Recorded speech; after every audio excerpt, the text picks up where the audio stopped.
Hello friends, welcome to our YouTube channel learners Adda 360।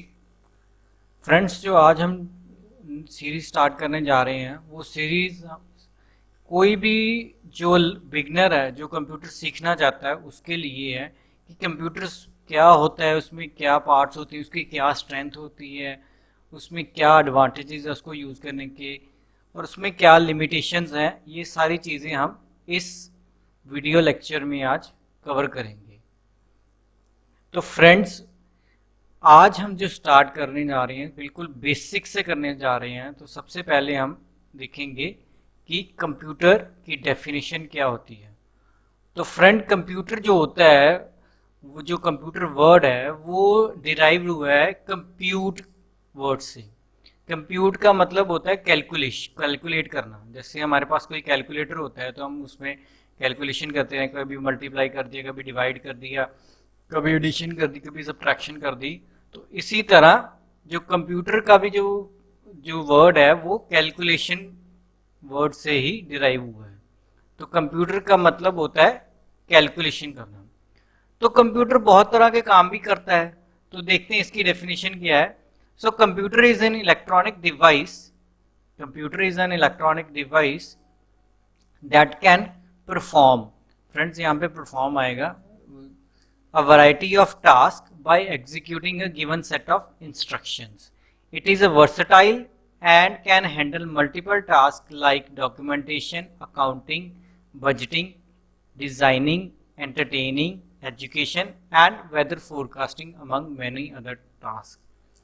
तो friends, जैसे ही आपने डेफिनेशन से देखा है कि कंप्यूटर मल्टीपल कामों के लिए यूज़ होता है। वो डिज़ाइनिंग के लिए भी यूज़ होता है, वो काउंटिंग में भी यूज़ होता है, वो डॉक्यूमेंटेशन में भी यूज़ होता है, वो वेदर फोरकास्टिंग में भी यूज़ होता है, और एजुकेशन पर्पज़ के लिए तो होता ही है। तभी तो हम स्कूल्स और कॉलेजेस में कंप्यूटर पढ़ते हैं। तो फ्रेंड्स, कंप्यूटर की जो एक फुल फॉर्म है वो भी बहुत इंटरेस्टिंग है। इसकी फुल फॉर्म है common oriented machine particularly used for trade and education research. तो फ्रेंड्स, अभी आपको सब पता लग गया कि कंप्यूटर की डेफिनेशन क्या होती है और उसकी फुल फॉर्म क्या होती है। कई बार एग्जाम में या वैसे ही जनरली बात करते वक्त हम कंप्यूटर बोलते रहते हैं पर हमें इसकी फुल फॉर्म नहीं पता होती है। तो आज के बाद आपको इसकी फुल फॉर्म भी पता लग जाएगी कि कंप्यूटर की फुल फॉर्म क्या होती है। It is a common oriented machine particularly used for trade and education research. तो अब नेक्स्ट टॉपिक देखते हैं कि इसकी स्ट्रेंथ और वीकनेस क्या है। सबसे पहले हम देखते हैं स्ट्रेंथ। तो बड़ी स्ट्रेंथ जो इसकी है स्पीड। ये बहुत ही फास्ट कैलकुलेशंस करता है, बहुत ही फास्ट कोई भी काम करता है। कोई भी काम हमने इसको दिया है तो ये बहुत ही तेज काम करेगा और विदाउट मेकिंग एनी मिस्टेक, जो कि एक नॉर्मल इंसान के लिए कर पाना बहुत ही मुश्किल है, बहुत कम टाइम में। तो मैंने यही लिखा है कि computer works at an amazing speed without making any mistake. A normal person would complete a specific task in few hours, whereas the same task is finished by computer within a fraction of seconds. मतलब इसका है कि कोई भी अगर हम task कोई human being को देते हैं तो वो थोड़ा ज़्यादा टाइम लगेगा, मतलब वो आवर्स में कवर करने की करता है।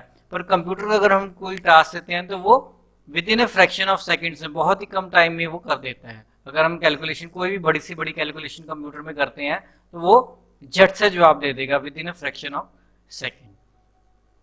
तो फर्स्ट स्ट्रेंथ हमने देखी स्पीड। सेकंड जो स्ट्रेंथ है वो इसकी है एक्यूरेसी। जैसे मैंने आप एक पिक्चर भी बनाई हुई है कि man can make a mistakes, means कि ह्यूमन बीइंग से मिस्टेक हो सकती है, क्योंकि इतना इतना दिमाग, इतनी चीज़ें भरी होती हैं हमारे दिमाग में, तो कभी ना कभी हम कोई ना कोई गलती कर देते हैं। पर कंप्यूटर तो एक मशीन है, उसको हमने एक प्रोग्राम किया हुआ है, तो कंप्यूटर कभी भी कोई मिस्टेक नहीं कर पाती अगर हमने उसको सही डाटा दिया हुआ है। तो एक्यूरेसी में क्या लिखेंगे, in addition to speed a computer perform its task with great accuracy, it hardly commits any mistake in the processing of data. तो मैंने भी यही बोला कि कंप्यूटर जो है वो बहुत कम गलतियां करता है, और वो गलतियां कंप्यूटर की साइड से नहीं होंगी। अगर हमने गलत डेटा उसको दिया हुआ है तो वो गलत आंसर ही देगा, क्योंकि वो एक मशीन है, वो तो वही काम करेगी जो उसको हमने इंस्ट्रक्ट किया हुआ है। तो फ्रेंड्स ये सेकंड स्ट्रेंथ हमने देखी। थर्ड स्ट्रेंथ है रिलायबिलिटी। रिलायबिलिटी का मतलब होता है हम विश्वास कितना करते हैं।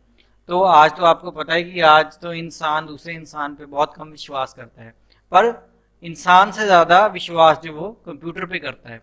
तो इसी तरह computer is more reliable then human being, क्योंकि वो कभी थकता भी नहीं है और कभी बोर भी नहीं होता है। तो इसीलिए हम कंप्यूटर को बहुत सारे कामों में यूज करते हैं, क्योंकि हम उस पर विश्वास रखते हैं कि ये जो भी हमें रिजल्ट देगा वो एक्यूरेट और बहुत कम टाइम में मिल जाएगा।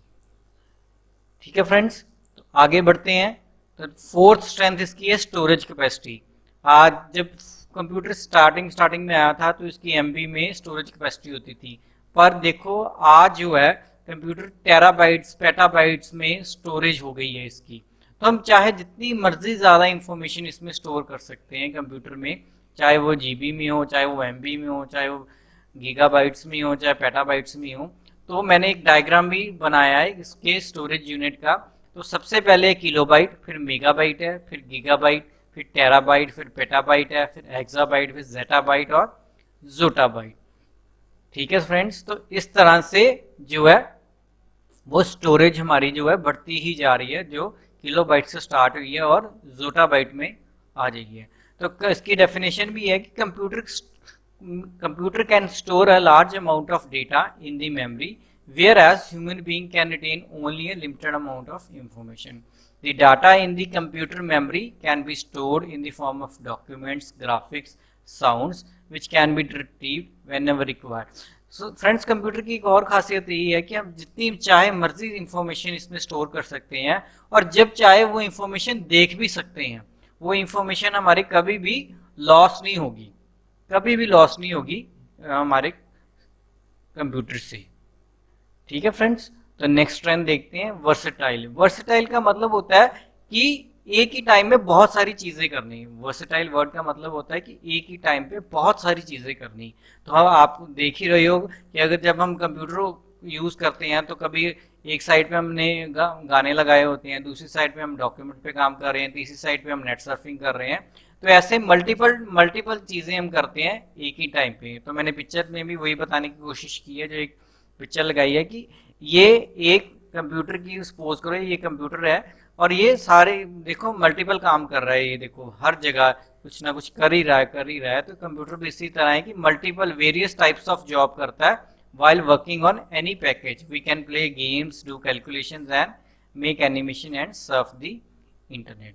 So friends, I hope कि आपको कुछ स्ट्रेंथ्स कंप्यूटर की पता लग गई होगी। नेक्स्ट हम आगे बढ़ते हैं एप्लीकेशंस ऑफ कंप्यूटर। तो फ्रेंड्स आपको पता है कि आजकल कंप्यूटर हर फील्ड में यूज हो रहा है। हर फील्ड में यूज करने का कंप्यूटर को यूज करने का यही मतलब है कि हम उस पर बहुत ज़्यादा विश्वास करते हैं, हम उस पर, क्योंकि वो बहुत जल्दी हमें रिजल्ट देता है। तो कुछ एरियाज देखेंगे जिसमें कंप्यूटर बहुत ज़्यादा यूज हो रहा है। सबसे जो एरिया है वो मिलिट्री में है। तो मिलिट्री में देखो जैसे अमेरिका ने उसामा बिन लादेन को कैसे पकड़ा था, तो ये कंप्यूटर की मदद से ही पकड़ा था। उसको ट्रैक करता रहा 8 9 10 साल ट्रैक करता रहा, फिर जाके उसकी मूवमेंट में क्लिक किया, उसके डीएनए लिए, उसके जो जितने भी चीज़ें थी जैसे भी उसकी इंफॉर्मेशन मिलती थी तो वो कंप्यूटर में फीड करते थे, तो उससे उनको इंफॉर्मेशन मिलती थी। जैसे वो ड्रोन भेजता था तो ड्रोन को कंट्रोल कैसे करते हैं, ड्रोन में तो कोई आदमी होता नहीं, वो तो एक सेल्फ मेड है, तो उस ड्रोन को कंट्रोल करता है कंप्यूटर। तो कहीं मिलिट्री वाले जो है कहीं पे और बैठ के ड्रोन को कंट्रोल करते हैं और ड्रोन से थ्रू वो पिक्चर्स या इंफॉर्मेशन क्लिक करके अपने डेटाबेस में डालते हैं, ताकि किसी अगर हमने टेररिस्ट को पकड़ना है तो वो आसानी से पकड़ लिया जाए। तो मिलिट्री में क्या है कि computer play a vital role in the design and development of high tech weapons for defence where absolute accuracy is essential. तो मैंने पहले आपको बोला कि वो कंप्यूटर जो है बहुत एक्यूरेट रिजल्ट्स देता है। So computerised simulation exercise are very helpful in training the pilots.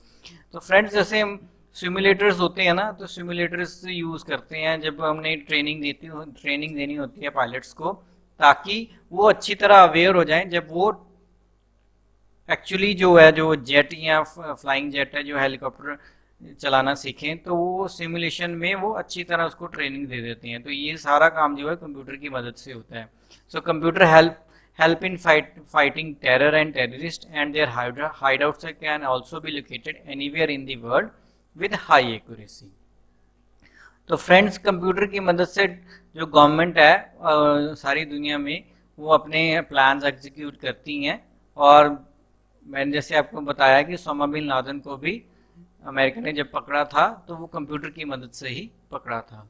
Next जो एप्लीकेशन एरिया है कंप्यूटर में वो है बैंक्स में। फ्रेंड्स जब हम अपने पैसे जमा करवाने या निकालने जाते हैं बैंक्स में, तो आप देखो कि सारा काम जो है वो कंप्यूटर की मदद से होता है। आपका अकाउंट नंबर फिल किया जाता है, सारी इंफॉर्मेशन आती है, जिसको आपने पैसे भेजने हैं उसको उसका अकाउंट नंबर फिल करके देखा जाता है डिटेल्स की, उसी के रिलेटेड अकाउंट है। तो आजकल जब हम एटीएम में जा रहे हैं, विड्रॉ करवा रहे हैं, किसी भी एटीएम के बैंक के एटीएम में जाते हैं, विड्रॉ करवा लेते हैं, तो ये जो सारा सेंट्रलाइज्ड बैंकिंग सिस्टम हुआ है ये कंप्यूटर की मदद से ही हुआ है। तो फ्रेंड्स देखते हैं कि computer as a result of computerization and networking of large number of banks, several facilities are being offered to the customers. Using online banking, you can check your real-time balance and all the details of the past transaction. Money can now easily be transferred to any account across the globe. Internet banking can also allow users to use ATM or debit card to shop and buy tickets, pay bills for utility services like electricity, telephone and postpaid mobile connections. तो friends जैसे आपने देखा कि हम internet banking भी use करते हैं, हम गूगल पे यूज़ कर रहे हैं, पेटीएम यूज़ कर रहे हैं, फ़ोन पे यूज़ कर रहे हैं, तो ये कैसे यूज़ हो रहा है, ये सारी इन्फॉर्मेशन कैसे हमारे पास आ जाती है, या हम OTP फिल करते हैं तो हमारी ट्रांजेक्शन हो जाती हैं। तो ये सारा काम जो है वो कंप्यूटर की मदद से हो रहा है। तो नेक्स्ट एप्लीकेशन एरिया देखते हैं रिसर्च। फ्रेंड्स रिसर्च में बहुत इंपॉर्टेंट रोल प्ले करता है कंप्यूटर, क्योंकि डिफरेंट कॉर्नर ऑफ वर्ल्ड में डिफरेंट साइंटिस्ट बैठे होते हैं, तो वो एक दूसरे से कनेक्टेड होते हैं थ्रू कंप्यूटर, ताकि वो अपनी सारी जितनी भी स्टडीज़ हैं वो शेयर कर सकें, और जितने भी कॉम्प्लेक्स कैलकुलेशंस हैं वो कंप्यूटर की मदद से ही हो पाती हैं, जो कि एक नॉर्मल ह्यूमन बीइंग में कर पाना बहुत ही मुश्किल होती है। तो रिसर्च में देखते हैं क्या लिखा हुआ है। A computer facilitates research work in very effective way by performing complex computation which sometimes seem impossible for humans. Next area application area देखते हैं एजुकेशन में। फ्रेंड्स एजुकेशन में तो कंप्यूटर बहुत ही ज़्यादा यूज़ हो रहा है। देखिए आजकल जो ऑनलाइन क्लासेस चल रही हैं या डिस्टेंस लर्निंग प्रोग्राम चल रहे हैं, या हम वीडियो कॉन्फ्रेंसिंग कर रहे हैं, या व्हाट्सएप पे कर रहे हैं, कुछ भी कर रहे हैं, स्काइप यूज़ कर रहे हैं, तो उसमें कंप्यूटर ही यूज़ हो रहा है। जो जितनी भी रेवोल्यूशन आई है इस कंप्यूटर की मदद से ही आई है, जितने भी सॉफ्टवेयर यूज़ कर रहे हैं ये कंप्यूटर की मदद से ही तो कर रहे हैं। तो एजुकेशन में, और दूसरी है कि जब हम एजुकेशन में कंप्यूटर यूज़ करते हैं तो जितनी भी हम यूज़र फ्रेंडली चीज़ें बनाते हैं ताकि स्टूडेंट्स को बहुत ही अच्छी तरह वो चीज़ें समझ में आ सकें। तो एजुकेशन में क्या है कि computer aided learning and teaching is revolutionising our education system. तो multimedia rich computerised animation and videos help students to understand the concepts in very simple and effective manner. Virtual classrooms are reality nowadays. This technology uses video conferencing and online modules of study material for learning. And with the introduction of e-learning, students can study according to their time schedule. तो friends जैसे कि मैंने बताया कि education में computer बहुत ही crucial role play कर रहे हैं। नेक्स्ट है मीडिया एंड कम्युनिकेशन में। मीडिया एंड कम्युनिकेशन में क्या है, जैसे टीवी है आजकल, पहले टीवी ये होता था कि नंबर ऑफ चैनल्स, एक दो चैनल्स ही आते थे, दूरदर्शन आ गया या एक और चैनल आ गया, पर आजकल देखो आप चैनल्स बहुत ज़्यादा हो गए हैं, नंबर ऑफ चैनल्स हो गए हैं। मेरे ख्याल से ऑल ओवर इंडिया में आई थिंक 400-500 चैनल होगा जो ऑन एयर चल रहा है, हमारे केबल्स टीवीज़ या डिश टीवीज़ में आ रहा है। उसके बाद टेलीफोन्स आ गए, टेलीफोन्स पहले लैंडलाइन होते थे, अब मोबाइल फ़ोन्स आ गए। पहले किसी के पास एक फ़ोन होता था, अब किसी के पास 2-2 3-3 फ़ोन्स हैं। इंटरनेट है आ गया, ईमेल आ गया, चैटिंग आ गया। तो ये सारी जो चीज़ें आई हैं, ये टेक्नोलॉजी रेवोल्यूशनरी चेंज आया है, ये कंप्यूटर की मदद से ही आया है। तो डेफिनेशन देखते हैं। Computer have played a major role in revolutionizing the communication system. From the introduction of telephone and TV, which were perceived as incredible thing, we have come a long way to enjoy the products and facilities like mobile phones, internet, email, SMS, chatting, cable TV and video conferencing. Friends, आज की date में computer के बिना हम कुछ भी नहीं कर सकते और हर चीज़ में कंप्यूटर यूज़ हो रहा है। तो आप देख रहे हो कि कंप्यूटर जो है वो हमारा लाइफ का एक पार्ट बन गया है। नेक्स्ट एप्लीकेशन ये है क्रिमिनल आइडेंटिफिकेशन है, लॉ एनफोर्समेंट। फ्रेंड्स, जैसे कोई भी क्रिमिनल को हमने पकड़ना है तो हम उसके जो डीएनए को मैच कर लेते हैं या उसके फिंगरप्रिंट्स को मैच करेंगे या फेस मैचिंग जो रिकॉग्नाइजेशन सॉफ्टवेयर आ गए हैं उसको यूज़ करके जितने हमारे देश की पुलिस या सीबीआई या क्राइम ब्रांच है वो सारी कंप्यूटर की मदद लेती हैं ताकि हम क्रिमिनल्स को जल्दी से जल्दी पकड़ सकें। तो लॉ एनफोर्समेंट में भी यही काम हो रहा है कि कंप्यूटर जो है वो स्केच भी बना देते हैं। जैसे हम कोई भी इनपुट देते हैं कि हम ऐसी उसकी आंखें होनी चाहिए, ऐसे उसके हाथ होने चाहिए, ऐसे उसका फेस होना चाहिए, तो उसकी मदद से एक स्केच भी तैयार हो जाता है जो कि कंप्यूटर क्रिएट कर देता है। तो यही मैंने लिखा है, computers can create a matching photographs of criminal by using descriptions, face matching, and recognition software is also available. This helps the CBI staff to identify the criminals. The police use DNA fingerprinting technique to identify the accused with the help of skin, hair, blood samples collected from the site of crime. Okay, friends. Next application area, animation and films. Friends, आजकल जो है जितनी भी movies आ रही हैं इसमें animations बहुत ज़्यादा यूज़ होते हैं, ग्राफिक्स बहुत यूज़ होते हैं, वीएफएक्स बहुत यूज़ होते हैं। और जितनी भी कार्टून मूवीज़ आती हैं जैसे कुंग फू पांडा हो गया या सिंड्रेला हो गई है, ये सारी जो है ये नॉन लिविंग करेक्टर्स होते हैं, इनमें जान डाल देते हैं कंप्यूटर्स। तो ये सारी मदद जो है कंप्यूटर के बिना तो नहीं हो सकती। अगर कंप्यूटर नहीं होगा तो ये चीज़ें बन भी नहीं सकती। और कोई स्पेशल इफेक्ट्स डालते हैं हम, जैसे कोई इंसान है उसको ऐसे ही उड़ता हुआ दिखा देंगे। तो ये सारी चीज़ें जो है कंप्यूटर की मदद से ही हुई है। और जो जितने भी वॉल्ट डिज्नी के कैरेक्टर्स हैं जैसे मिक्की माउस है, डोनाल्ड ट्रंप है, अलादीन है, टॉम एंड जेरी है, ये सारे जो है कंप्यूटर की मदद से ही तो बने हैं।